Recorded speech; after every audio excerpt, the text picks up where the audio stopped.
La Iglesia Cristiana presenta su programa Volviendo a la Senda de la Vida. Un programa presentado por el pastor Juan Chamalé. Así dijo Jehová: paraos en los caminos y mirad y preguntad por las sendas antiguas cuál sea el buen camino y andad por él. A continuación, el programa Volviendo a la Senda de la Vida.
Mensaje a la conciencia. Un momento de reflexión en la vida diaria. Escúchelo en la voz del hermano Pablo. Las palabras estaban ahí, claras, serenas, dramáticas. No puedo ver nada. Los hombres las escucharon vez tras vez, callados, serios, graves de pesadumbre. La cinta seguía corriendo y corriendo, pero ninguna palabra más aparecía. Solo aquellas que encerraban toda una tragedia. No puedo ver nada. Eran las últimas palabras que había grabado el piloto del Boeing 747 de Iberia, que había chocado con el avión de Avianca en el aeropuerto Barajas de Madrid. La densa niebla y el deficiente sistema de luces de la pista habían provocado la tremenda desgracia donde murieron 196 personas. No puedo ver nada. En su sencillez y brevedad, estas palabras siempre denotan un problema en ciernes o una desgracia que se precipita. El no puedo ver nada cuando uno más necesita de una clara y buena visión es preludio de muerte. Amigo, supongamos que usted corre por un camino de montaña con precipicios a sus dos lados. De pronto lo envuelve una densa niebla. Si usted no puede ver nada, el peligro de muerte está ahí en cada vuelta del camino. O supongamos que usted está dentro de su casa y ocurre un temblor. Las luces se apagan, las paredes se quiebran. Las vigas del techo comienzan a caer. Usted está buscando desesperado el cuarto de los niños que los oye llorar, pero no puede ver nada. Y tropieza con sillas y muebles y escombros. No poder ver nada en esos momentos es horrible. O supongamos que usted está metido dentro de un grave problema moral. Alguien le ha traído un chisme infame sobre su esposa o sobre su esposo. La duda ha cundido en su corazón. Su alma se debate en la incertidumbre. ¿Será cierto? ¿No será cierto? Usted se toma la cabeza y dice: no puedo ver nada. O supongamos, amigo, que usted está ya en el lecho de muerte. Ve acercarse el fin y se da cuenta que nunca arregló su vida con Dios y no sabe a dónde va. No puedo ver nada, dice amargamente. Se da cuenta que en la vida adquirió conocimientos, educación, hizo una carrera, fundó una familia, acumuló dinero y prestigio, pero frente al más allá no puede ver nada. Mi queridísimo amigo, Cristo es la luz del mundo. Y Él dijo El que me sigue no andará en tinieblas, sino que verá la lumbre de la vida. Si aún no se ha suscrito para recibir un mensaje a la conciencia por correo electrónico, le invitamos a que se una a las decenas de miles de personas que ya lo han hecho en más de 120 países. Suscríbase hoy mismo en nuestro sitio conciencia.net y así cada día podrá leer el mensaje y pulsar los enlaces para ver el video o escuchar el audio del programa cuando le sea conveniente. Y los miércoles, si pulsa el enlace que dice Nuevo Caso de la Semana, podrá leer ese caso como también los demás casos de la semana publicados hasta la fecha con el consejo que le dimos a cada uno.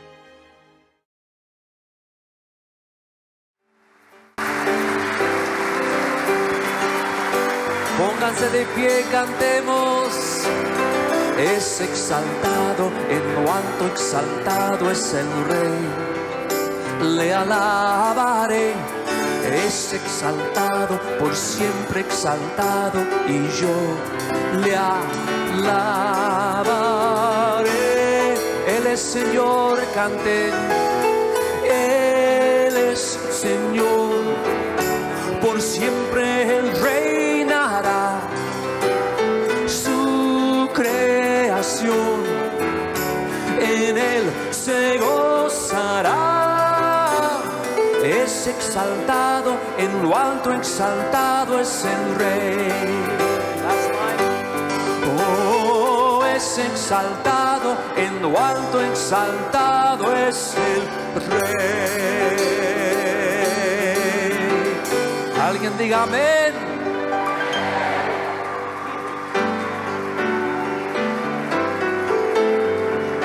Aquel quien la buena obra empezó, cante. Aquel quien la buena obra empezó, será fiel en completarla. Él es fiel en completarla. El que la comenzó, será fiel en completarla. Aquel quien la buena obra empezó. Es la promesa de Dios. Aquel quien la buena obra empezó, será fiel en completarla. Él es fiel en completarla. El que la comenzó será fiel en completarla en ti. Él es fiel en completarla. Él es fiel en completarla. El que la comenzó será fiel en completarla en ti.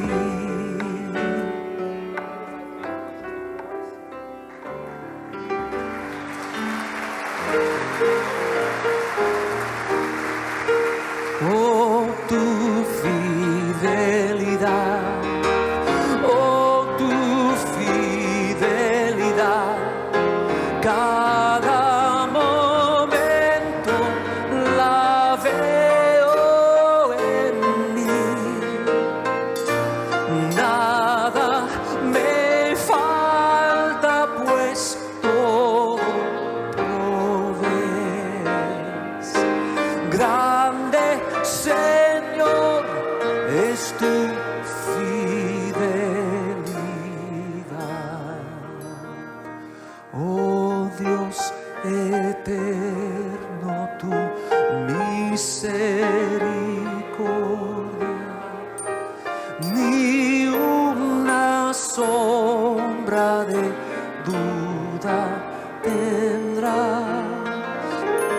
Tu compasión y bondad nunca falla, y por los siglos lo mismo serás. Canten, oh, tu fidelidad.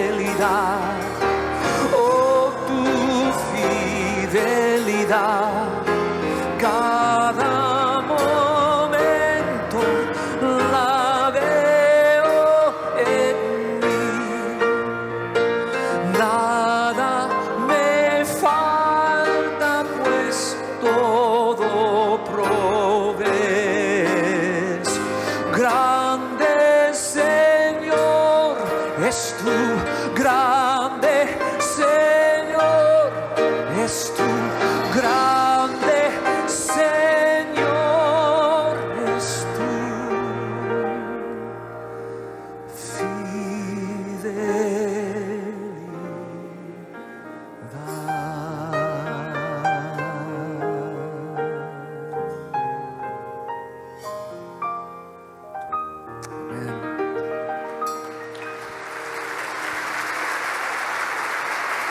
Muchas gracias a todos, muy amables. Que Dios les bendiga ricamente. Hasta luego, gracias. Buenas noches.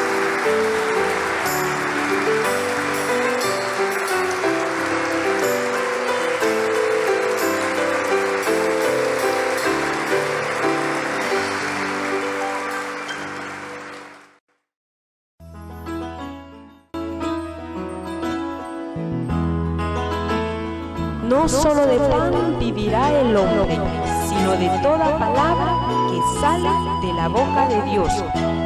A continuación, el mensaje de la palabra del Señor. Escuchemos.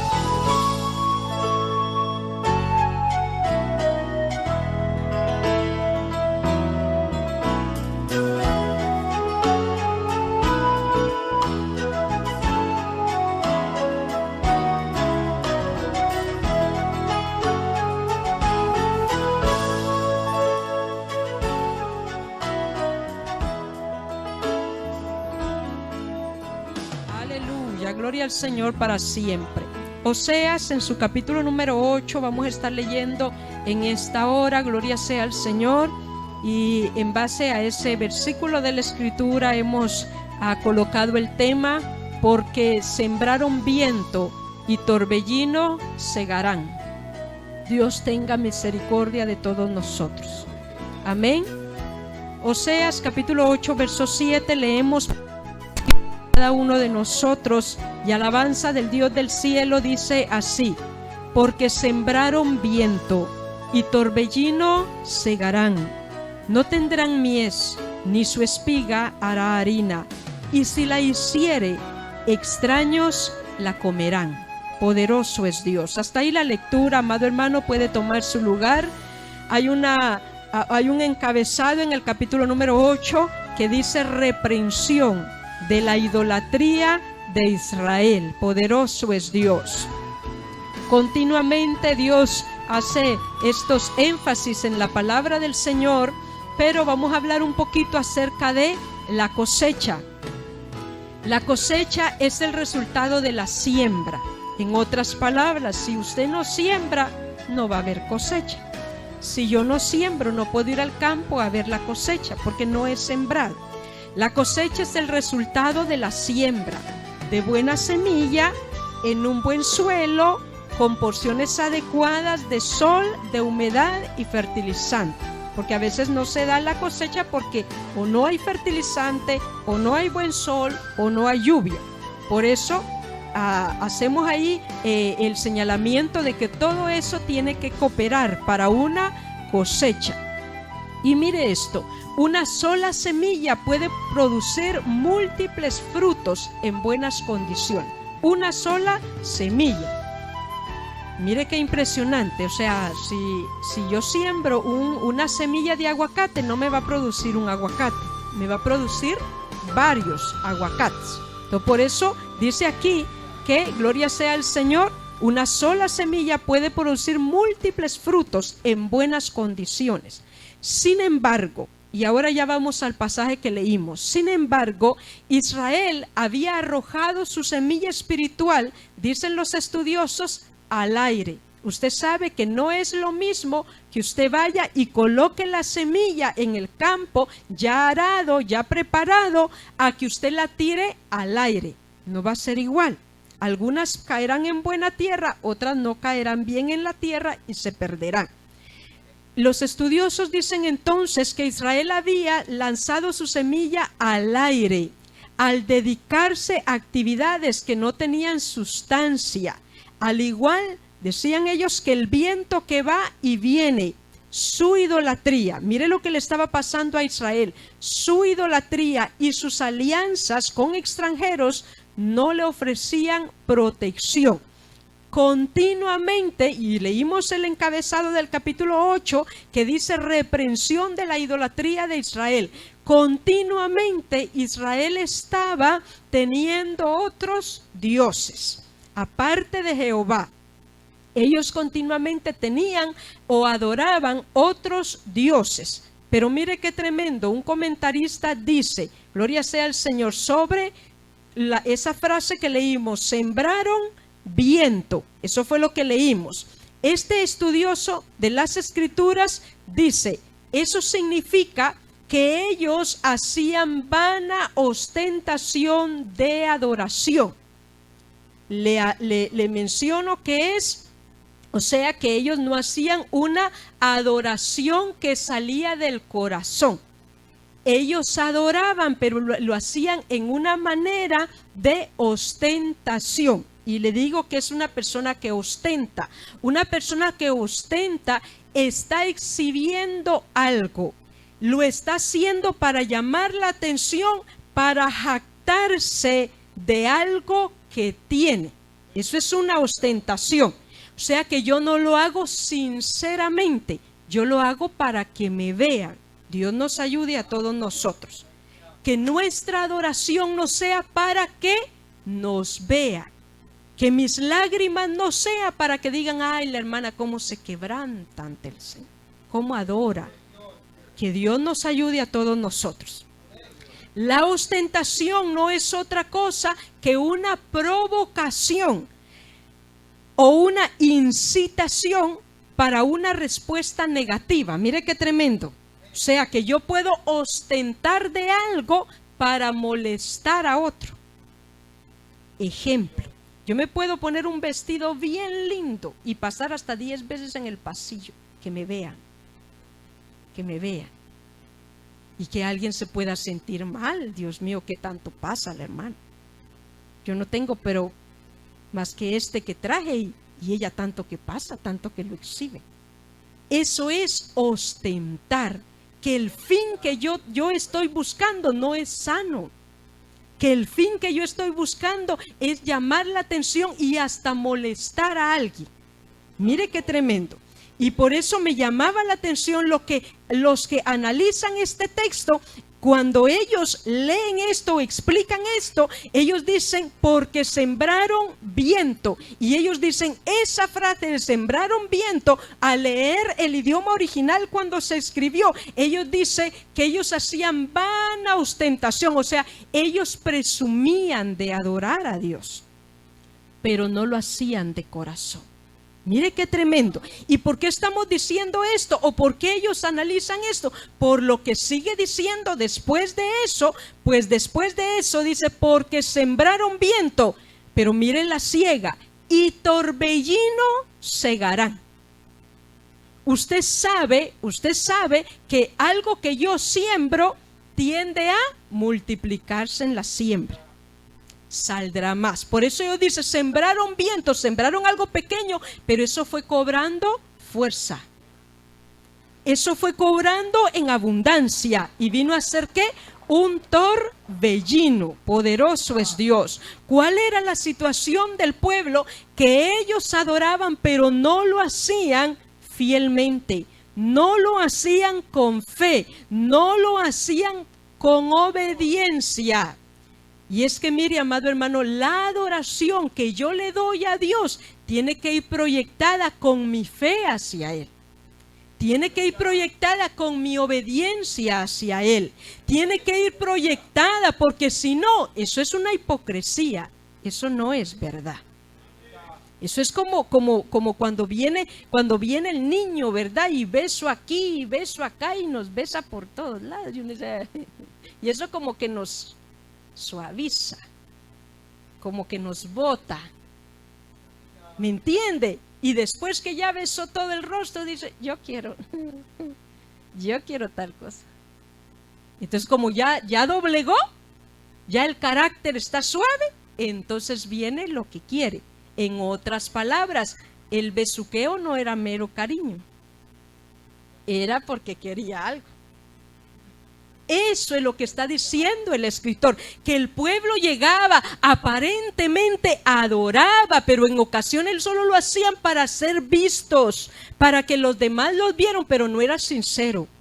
No iba acompañado ni de fe ni de obediencia. Dios tenga misericordia de todos nosotros. Que Dios nos ayude. Mire cómo lo rectifica en el verso número 12. Avancemos un poquito y miremos lo que dice el 12. Este mismo libro, este mismo capítulo, mire el verso 12.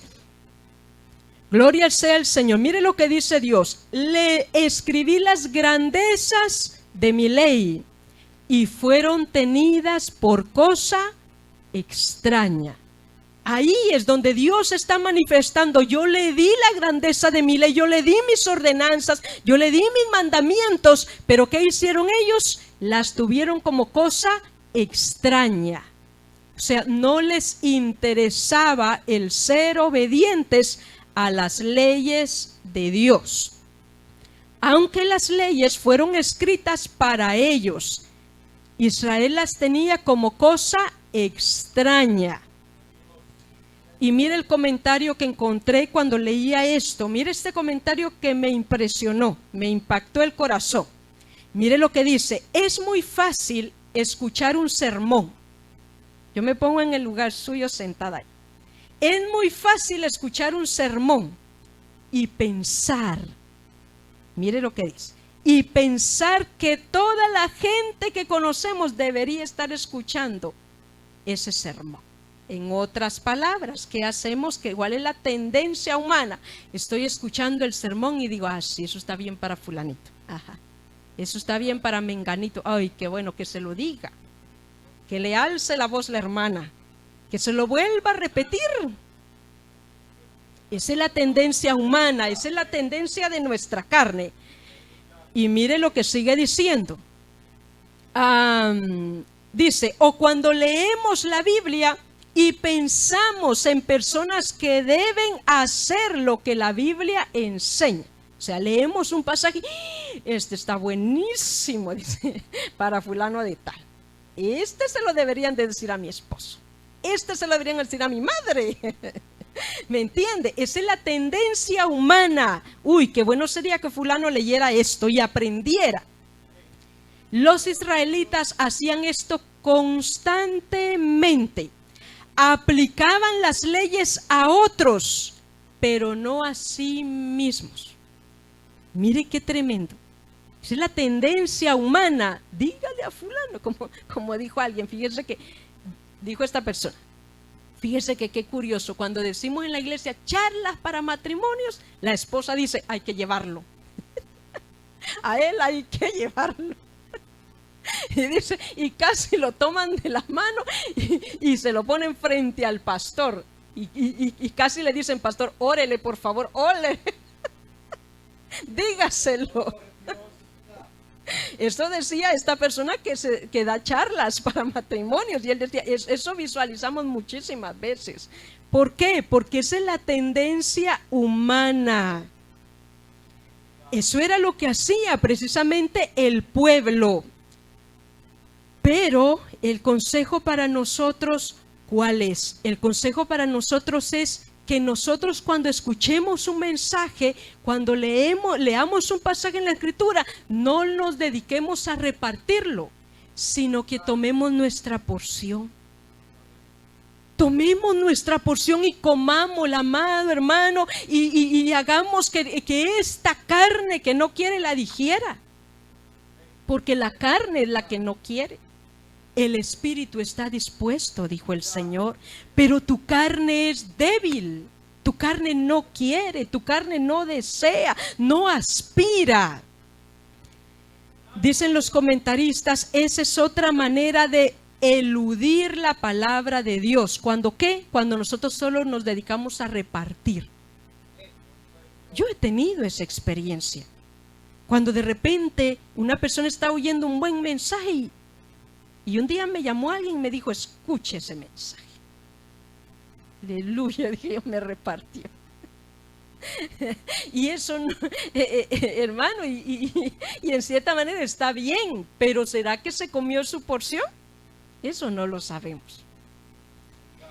Nosotros debemos de tener cuidado en cuanto a esto, porque precisamente por lo que está diciendo ese verso que estamos leyendo, ese verso 12, es que los analistas hacen este comentario. Cuando Dios dice: le escribí grandezas de mi ley y fueron tenidas por cosa extraña. O sea, ellos en ningún momento la tomaron para ellos. Poderoso es Dios. Cuando nosotros hacemos eso, cuando nosotros le tratamos de aplicarle a otro, pero no para nosotros mismos, estamos, amado hermano, teniendo un peligro muy grave. ¿Por qué? Porque solo damos, pero no aplicamos. Y ahí es el problema. Debemos aplicar a nuestra vida primero lo que leemos en la Escritura. Y luego entonces, eso fue lo que dijo el Señor.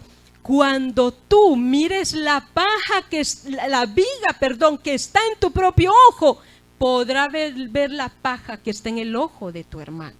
¿Por qué? Porque ya viste la viga, ya viste que en ti es más grande que lo que está sucediendo en la vida del otro.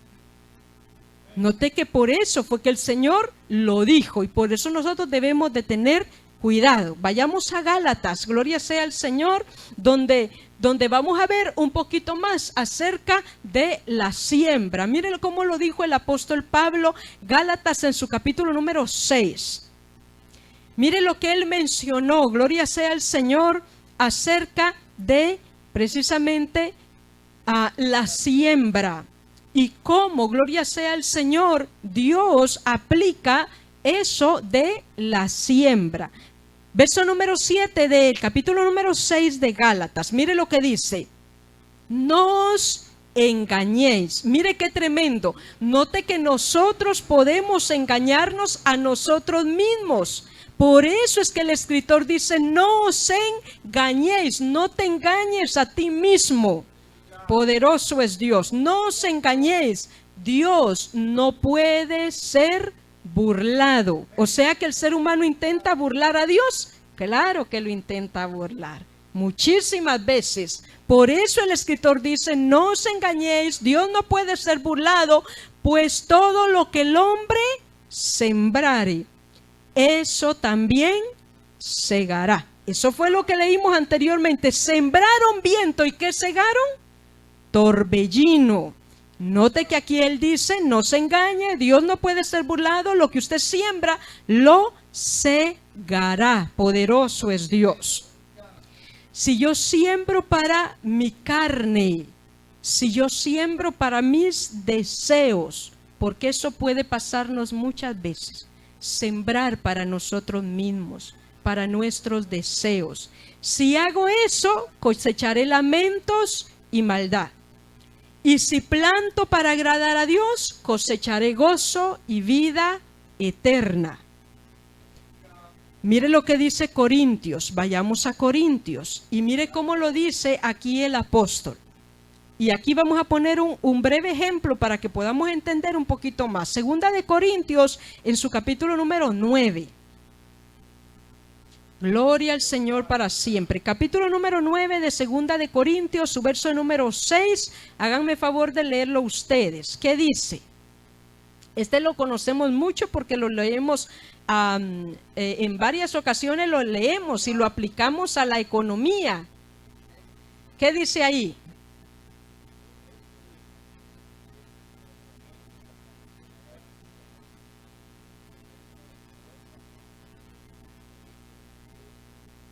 Mire cómo lo coloca el apóstol. El que siembra escasamente, también segará escasamente. Si yo agarro y le muestro a usted 4 frijolitos y le digo: hermanos, mañana yo me voy a sembrar 4 frijolitos.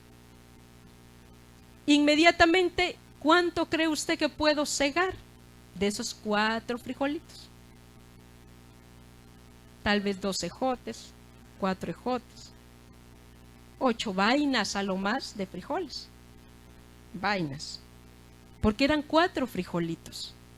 Pero si yo traigo 4 quintales acá y los pongo al frente y le digo: hermanos, yo mañana me voy a sembrar, ¿cuánto piensa usted que segaré?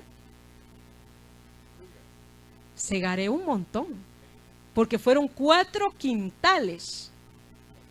Y si sembré 4 quintales, obtendré el doble o más. Note lo que el escritor dice: el que siembra escasamente, también segará escasamente.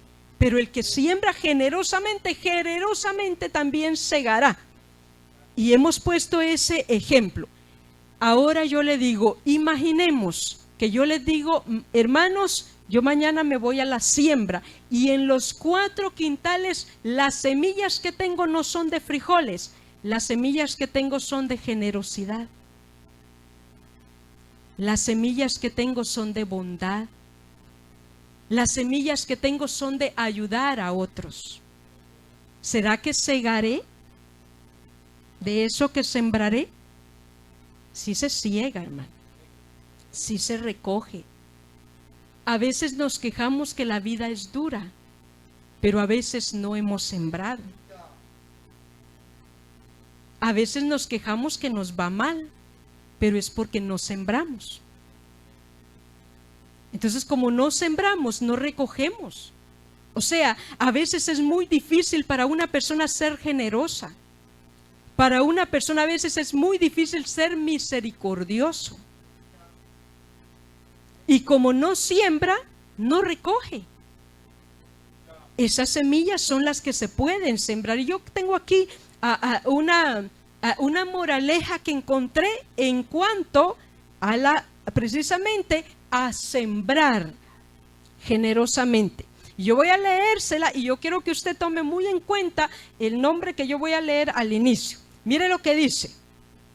Hace unos años atrás, un hombre llamado Max iba de regreso a su casa manejando su viejo vehículo bajo una inmensa tormenta en una fría noche de invierno, cuando de repente vio a una anciana. ¿A quién vio?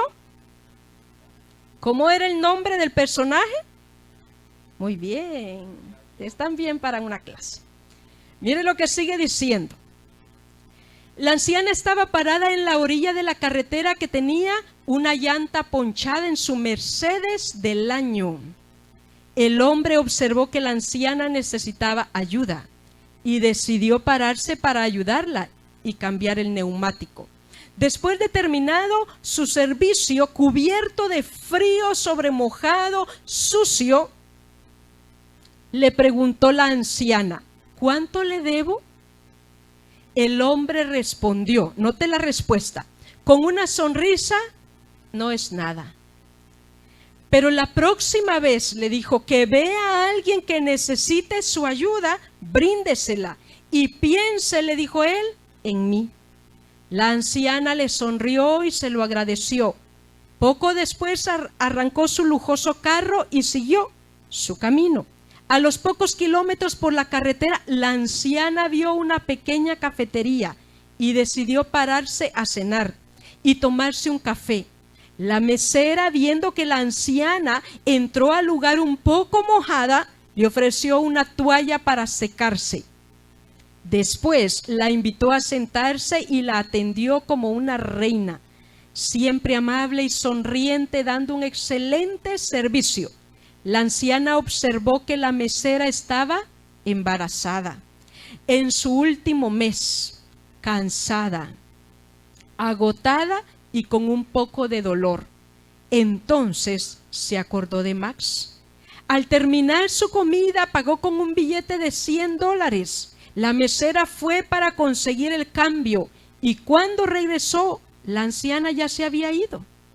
Para su sorpresa, encontró sobre la mesa otros 4 billetes de $100 con una nota en una servilleta que decía: alguien hace poco me ayudó, como yo estoy ayudándote a ti. No me debes nada, pero la próxima vez que veas a alguien que necesite tu ayuda, bríndasela y piensa en mí. Esa noche, cuando la mesera regresó a su casa después de un largo día de trabajo, se metió en su cama para descansar y dormir. Entonces pensó: ¿cómo es que la anciana sabía cuánto yo y mi marido necesitábamos esa ayuda? Después ella le dio un beso suave a su esposo y susurró en baja voz: todo va a estar bien. Te amo, Max.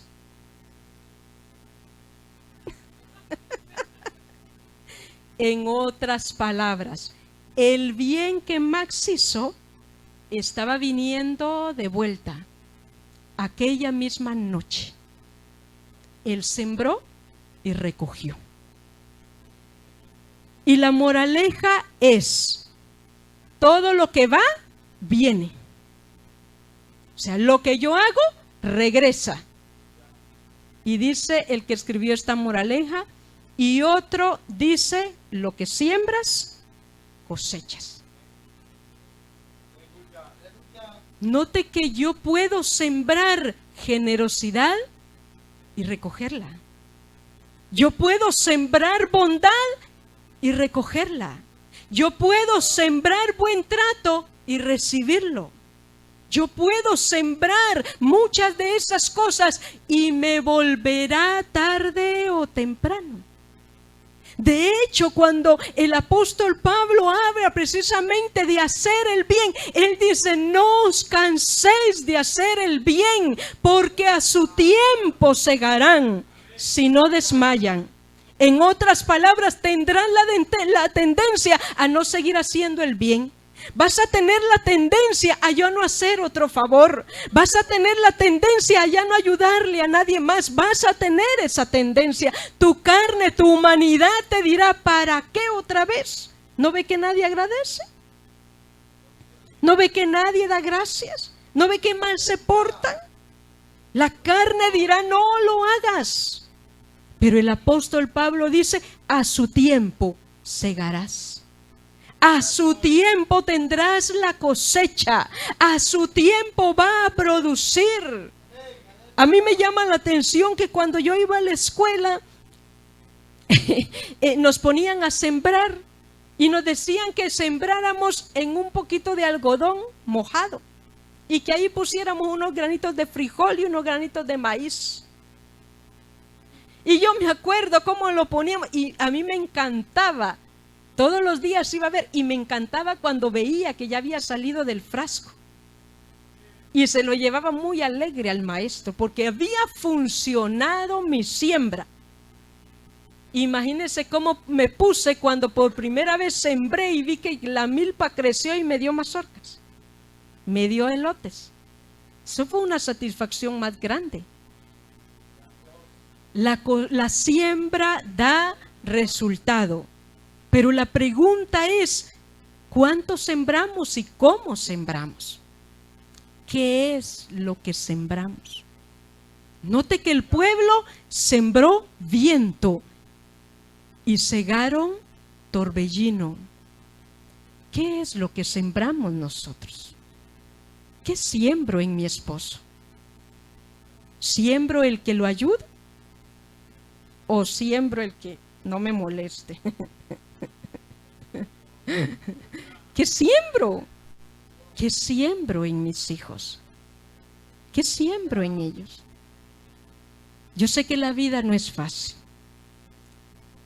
Y sé que no tenemos escuelas para padres. Sé que muchísimas veces, hermano, y se lo digo por mi propia experiencia, los tormentos de la vida, las escaseces, el no entender y no comprender lo que me está pasando, me llevó muchas veces quizás a un maltrato con aquellos pequeños. ¿Por qué? Porque esas son las situaciones que atravesamos. Pero mire lo que vamos a seguir viendo. Volvamos a Oseas una vez más, porque él tiene algo más que decirnos. Oseas en su capítulo número 10. Avancemos un poquito más al capítulo número 10. Y esto me llamó muchísimo la atención. Capítulo número 10 y su verso número 12. Yo quiero pedirle a ustedes que lo lean. Verso 12 del capítulo 10 de Oseas. Ojalá no lo haya perdido porque cuesta encontrar. ¿Qué dice ahí en Oseas 10:12?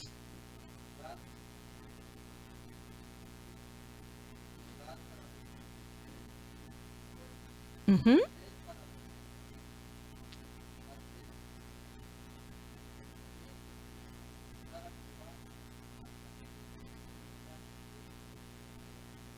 Ajá, noten eso. Sembrad para vosotros. ¿En qué debemos sembrar? En justicia. Note lo que está diciendo. Sembrad para vosotros en justicia. O sea, ten cuidado en la siembra que vas a hacer. Poderoso es Dios. Debe ser una siembra en justicia. Está diciendo, tú debes de obrar rectamente. ¿Para qué? Para poder cegar una buena recompensa. Por supuesto, cosechamos según la misericordia de Dios, porque eso no debemos olvidarlo. Gloria sea al Señor. Para el pueblo, gloria sea al Señor, el pueblo había sembrado viento y había cosechado torbellino. Pero mire lo que sigue diciendo en este verso número 13.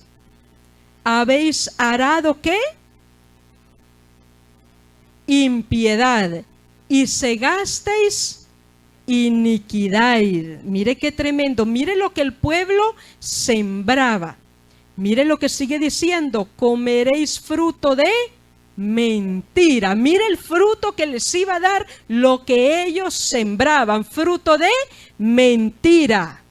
Algunos comentaristas atribuyen que ese fruto alude precisamente a su falsa, amado hermano, y su ilegítima adoración que ellos tenían, su no auténtica adoración al Dios del cielo.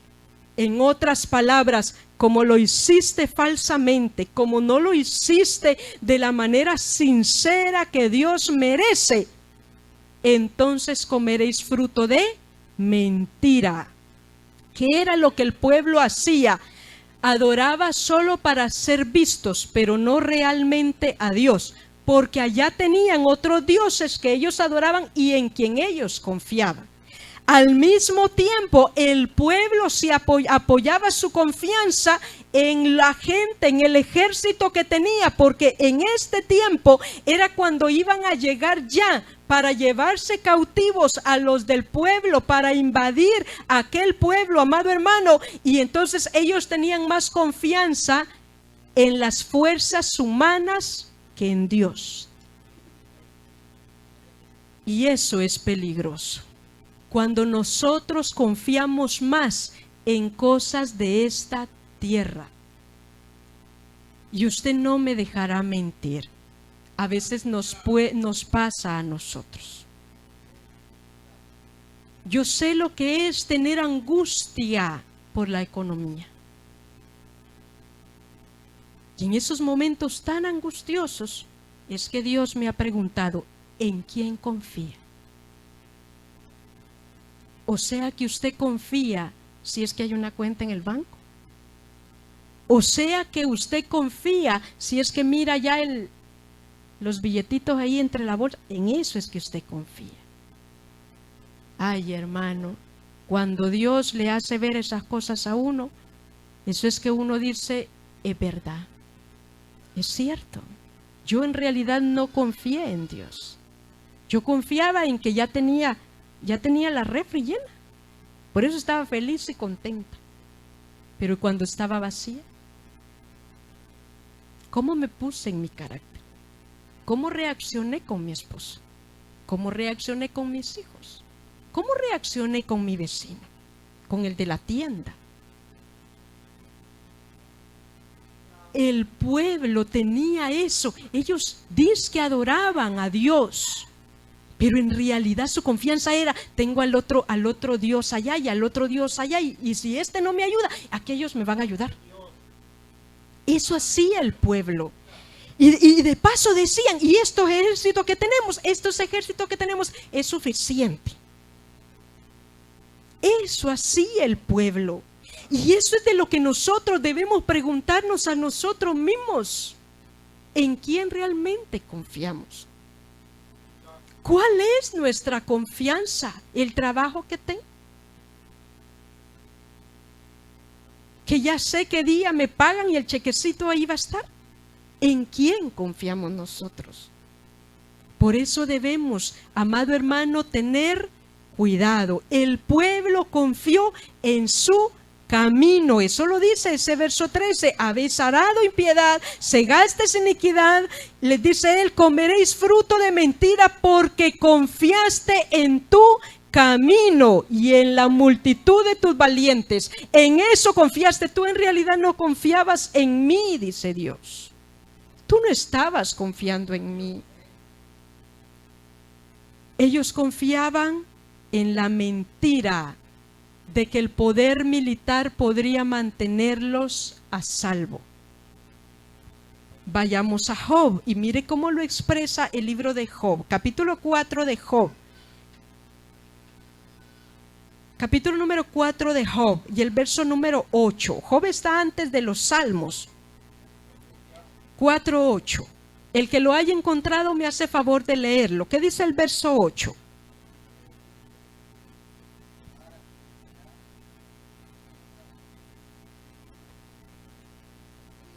Mire qué tremendo. Mire lo que él había visto. Como yo he visto, dice el escritor, los que aran iniquidad y siembran injuria, la ciegan. Dios nos ayude a todos nosotros. Y es de analizar, hermano.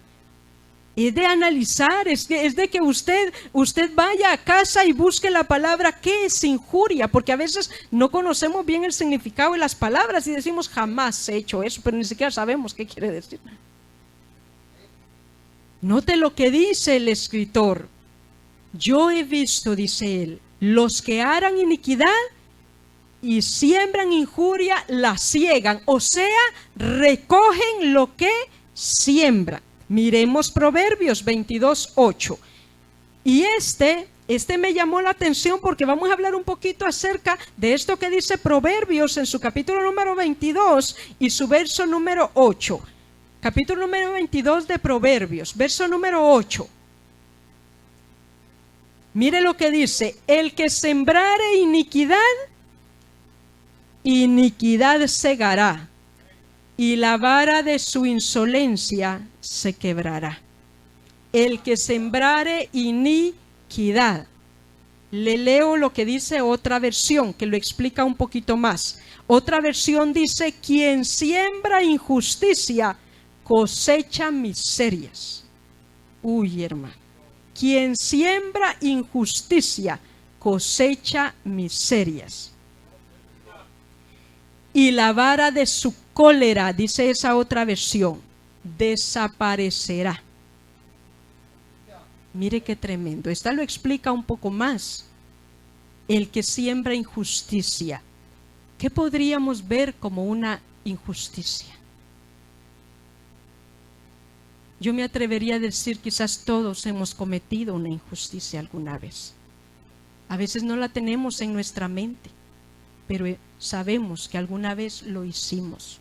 Cometimos alguna injusticia con un pequeñito que no podía defenderse. Y de hecho, hermano, aquí está hablando de cuando yo tengo el poder y porque tengo el poder cometo la injusticia. Mire lo que dice el versículo anterior a este. Mire lo que dice: poderoso es Dios. ¿Qué verso leímos? El 8. Leemos entonces el 7. Permítame. Poderoso es Dios. No, vamos a avanzar a otro salmo, que es cuando nos habla precisamente de esto. Vayamos al Salmo 126. Poderoso es Dios. Salmo número 126. Y aquí vamos a detenernos un poquito. Su verso número 5 y 6. Gloria sea al Señor. Mire lo que dice. ¿Lo encontraron? Mire lo que dice: los que sembraron con lágrimas, con regocijo segarán. Pero mire esta siembra totalmente diferente a la anterior. Sembraron con lágrimas, con regocijo segarán. Irá andando llorando el que lleva la preciosa semilla, mas volverá a venir con regocijo trayendo ¿qué? Sus gavillas. Habla, note que habla, yo siembro y recojo más de lo que sembré. Recojo un poco más. ¿Por qué? Porque mi siembra no se limita a lo que siembro, sino que casi siempre la tendencia es a un poco más. En el verso anterior leíamos lo contrario, leíamos de esa injusticia que yo puedo hacer, esa injusticia, amado hermano, que en un momento dado me puede venir a la mente el hacerla. A veces, gloria sea al Señor, con alguien más pequeño. A veces, amado hermano, cuando en el trabajo me dan el poder y la autoridad. Porque yo sé lo que es estar en un trabajo y que me pongan a supervisar a otros. Y cómo los traté, cómo fui con ellos, porque yo tenía el poder, yo tenía la autoridad. ¿Cómo he sido yo con otros? ¿Cometo injusticia porque tengo el poder? ¿Será que nuestros gobernantes cometen injusticia con el pueblo? Tienen el poder. ¿Será que a veces alguien me hace un trabajo, hermano, y porque tengo el poder, cometo injusticia con esa persona? ¿Porque es más pequeño? ¿Porque me hizo un trabajo y yo tengo el poder para despedirlo o para remunerarle su trabajo? ¿Cuál es mi actitud? ¿Cómo es lo que... ¿Qué es lo que yo hago? Porque reitero, al principio leíamos que en ocasiones leemos algo y repartimos así, eso es para el jefe. Ay, que ojalá el jefe le escuchara. Pero ¿y nosotros? Nosotros, hermano, cometemos a veces cierta injusticia solamente porque tenemos el poder. Dios tenga misericordia de todos nosotros, que nos permite ver, amado hermano, que algunas personas tienen el poder o que nosotros mismos tenemos el poder y que en ocasiones actuamos con injusticia. ¿Es usted o ha visto usted alguien que viene, gloria sea al Señor? Y mire, yo lo vi porque mi padre tenía una pequeña tienda y yo vi cómo alguien en un momento dado llegó y lo estafó. Y me dolió en el alma, era mi padre. Y lo habían estafado. Yo sé lo que es que mi padre llenara un cuaderno de los que debían. Y al final no le pagaron. Injusticia. ¿O no es injusticia? Porque se bebieron la leche. Se comieron el pan. Se comieron los frijoles. Y papá se quedó en deuda. Note que podemos hacer una injusticia y ni siquiera nos dimos cuenta. Y note lo que leímos en ese versículo, que dice claramente que el que siembra injusticia cosecha miserias. Y a veces cuando hablamos de miseria decimos, uy, ese que hizo la injusticia quedará en miseria, no va a tener ni por un vaso de café. Porque a nosotros nos viene a la mente que miseria es solo escasez, que no tiene nada económicamente. Dice, se vive en la miseria. ¿Ha oído usted? Ajá, y porque no tiene nada y decimos, vive en la miseria, no tiene ni techo que lo cubra. No tiene mesa donde comer, no tiene nada. Dice, pobre miserable. ¿Ha oído usted? Pero yo analizaba, iba un poquito más a los que hablan precisamente esos temas y me sorprendió lo que ellos mencionan. Y ellos mencionan que una miseria, no, el término no es solamente para el que no tiene nada económicamente, no es solo para él. Ellos dicen, la miseria también se refiere a una persona que tiene falta de valores y tiene incluso, dicen ellos, falta de afecto o caridad hacia los demás. Le invitamos a la continuación de este mensaje en el próximo programa. Que Dios le bendiga.